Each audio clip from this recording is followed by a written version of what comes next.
Σωστή κυκλοφορία της μπάλας. Το πρώτο καλάθι του αγώνα είναι για την ελληνική ομάδα. Σταμάτησε τον ευνηδιασμό της Καρσίγιακα ο ΠΑΟΚ. Ο Ντίξον όμως συνέχισε το ρυθμό του. Βγήκε σε βοήθεια ο Βον. Ο Λάνγκφορντ, ο οποίος έχει περάσει το παιχνίδι, με συγχωρείτε. Η βοήθεια αυτή δημιούργησε κενό στο μαρκάρισμα του Παλάσιος και ο Κολομβιανός τελείωσε τη φάση 11-9. Λάνγκφορντ. Προσποιήθηκε στον Παλάσιος. Με το αριστερό χέρι δεν κατάφερε να σκοράρει. Η Καρσίγιακα τρέχει σε κάθε ευκαιρία. Επιθετικό rebound από τον Ντίξον στον αέρα. Έδωσε έτοιμο καλάθι στον Χουάν Παλάσιος. Ξανά ο Λάνγκφορντ είδε την πολύ ωραία κίνηση του Κάρτερ. Backdoor πάσα. Έτοιμο καλάθι στον συμπατριώτη και συμπαίκτη του 16-14. Ο Όντουμ θα πάρει μια επιλογή κάπως βιαστική, αφού τελείωνε το 24 για τον ΠΑΟΚ, αλλά εύστοχη. Ο Ντίξον για την Καρσίγιακα σε μια γρήγορη επίθεση, είδε την κίνηση του Παλάσιος. Αυτός βρέθηκε ξεμαρκάριστος στην καρδιά της ρακέτας του ΠΑΟΚ και τελείωσε τη φάση. Ντίξον. Έφτασε και πάλι στο lay-up.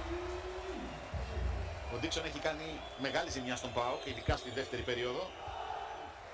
Ο Ντίεμπλερ συγκράτησε και αυτή τη φορά την μπάλα.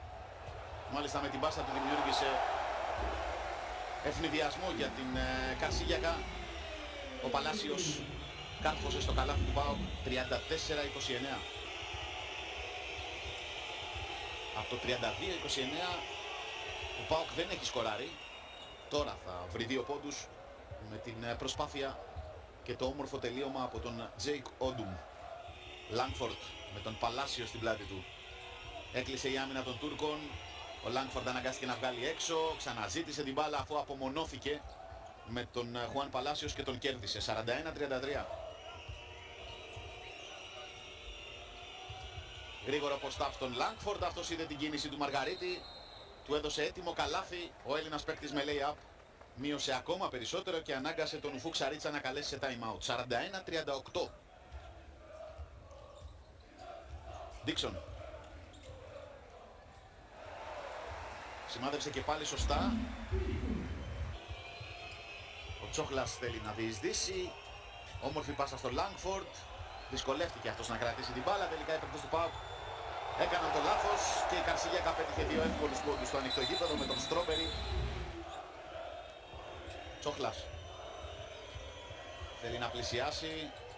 Είδε στη γωνία τον Χαραλαμπίδη. Αυτός μείωσε με εύστοχο σουτ 3 πόντων.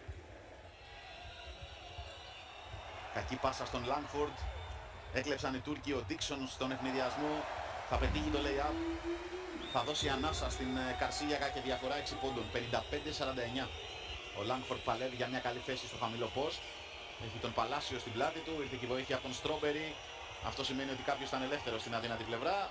Ο Χαραλαμπίδης μπορεί να μην ήταν εντελώς ελεύθερος. Για την ακρίβεια απέφυγε 2 παίκτες της Καρσίγιακα, αλλά πέτυχε ένα πολύ δύσκολο καλάθι. Πολύ όμορφη πάσα. Το τελείωμα από τον Μαργαρίτη ψηλά, αλλά όλη η δουλειά έγινε από τον Χαραλαμπίδη που πιεζόταν και παρόλα αυτά και διάβασε την πάσα και την έκανε σωστά. Προσπαθεί να πιέσει ο ΠΑΟΚ. Έκλεψε ο Βον. Θέλει να φτάσει μέχρι το καλάθι. Κέρδισε το φάουλ. Το καλάθι μετράει. Δεν υπάρχει φάουλ. Το καλάθι μετράει. Βγήκε ο Ντίξον από τα screen. Τώρα πήγε η μπάλα στον Αμερικάνο. Καλή άμυνα από τον Κάρτερ. Το παιχνίδι τελειώνει στην κανονική του διάρκεια. Έχουμε παράταση. Ο Σαλούστρος μάζεψε το rebound. Ο Κάρτερ με την μπάλα στα χέρια. Πάει μόνος του μέχρι το καλάθι. Κέρδισε το φάουλ. Πήγε και το καλάθι.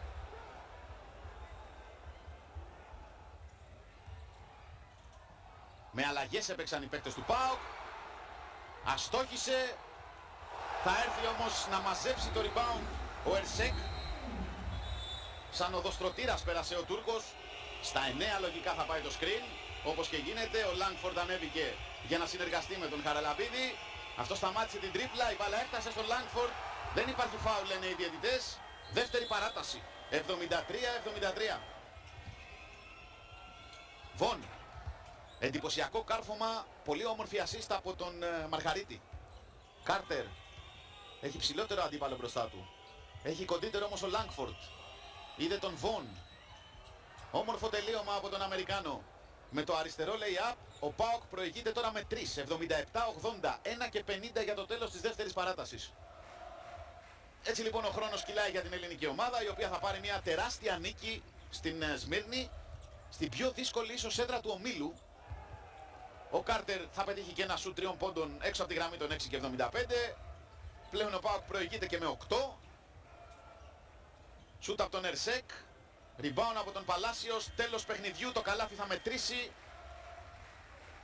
81-87.